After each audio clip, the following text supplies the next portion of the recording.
गहराई में, जहां कभी कोई बड़ा आदमी नहीं गया, एक छोटा सा जादुई गांव था जिसे ऑडन गार्डन कहा जाता था। यहाँ इंसिजा, कैनाइन और मोलर नाम की 3 छोटी दंत परियां अपने कारखाने में काम में व्यस्त थीं। तीनों दांत परियों का नाम दांतों के प्रकार के आधार पर रखा गया था। इंसिजा लंबा और पतला था और उसके बाल छोटे गुलाबी थे। कैनाइन भी लंबा था और उसके बाल नीले थे और मोलर छोटा, बुद्धिमान था और उसके बाल घुंघराले, चांदी के थे। दिन भर व्यस्त नन्ही परियों ने बच्चों के दूध के दांतों को साफ किया और चमकाया जो उन्होंने रात में एकत्र किए थे। दूध के दांतों का उपयोग ऑडन गार्डन में बहुत उपयोगी चीजें बनाने के लिए किया जाता था, जैसे कि गांव में सड़कें और छोटी परियों के लिए घरों में फर्नीचर। एक दिन इंसिजा को एहसास हुआ कि सफाई कारखाने में आने वाले दांत उतने मजबूत नहीं हैं जितने पहले हुआ करते थे। ओ प्यारे, इंसिजा ने कहा, ये दांत नाजुक और भंगुर होते हैं, जिनमें छेद और काले धब्बे होते हैं। जैसे ही मैं उन्हें अपने कपड़े से चमकाने की कोशिश करता हूँ वे टूट जाते हैं। हमें जो भी करना है। हाँ, कैनाइन ने कहा, मुझे ठीक ठीक पता है कि क्या गड़बड़ है। बच्चे बहुत अधिक मिठाइयाँ खाने लगे हैं और अपने दांतों की बिल्कुल भी देखभाल नहीं कर रहे हैं। मुझे पता है, हम इसे ठीक कर सकते हैं। बुद्धिमान मोलर ने कहा। वह अपने भव्य विचार से काफी उत्साहित लग रही थीं। तीनों परियों ने एक दूसरे की ओर देखा और इंतजार किया जबकि मोलर ने सब कुछ समझाया। हमेशा की तरह यह एक शानदार विचार था। उन तीनों ने बिल्कुल भी समय बर्बाद नहीं किया और सीधे काम पर लग गए। उस रात कैनाइन की बारी थी कि वो उड़कर सोए हुए बच्चों के तकिए के नीचे से सारे दूध के दांत इकट्ठा कर ले।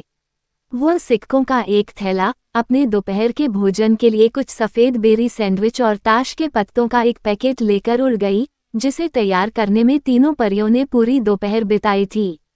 जंगल से बाहर निकलना और शहर के क्षितिज को देखना एक सुखद अनुभव था, लेकिन परियों के लिए यह एक खतरनाक जगह थी। कैनाइन को ये सुनिश्चित करना था कि बड़े लोग उसे कभी न देखें।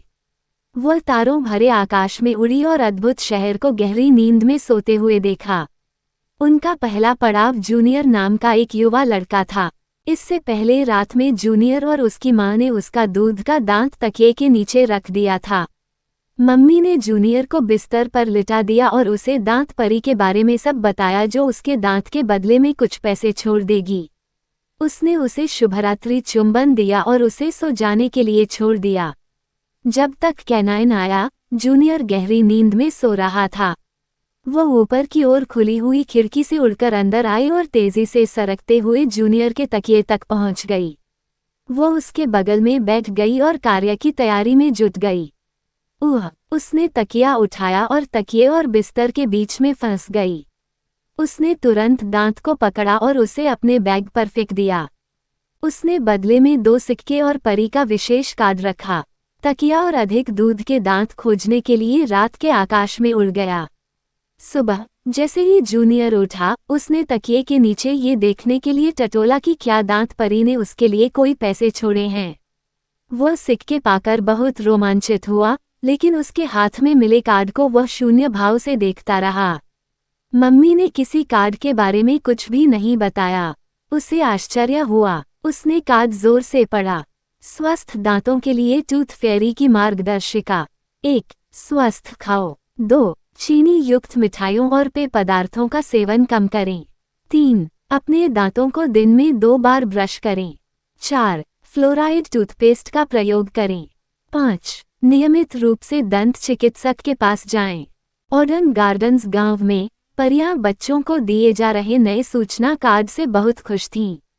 जल्द ही कारखाने में आने वाले दूध के दांत फिर से मजबूत और स्वस्थ हो गए।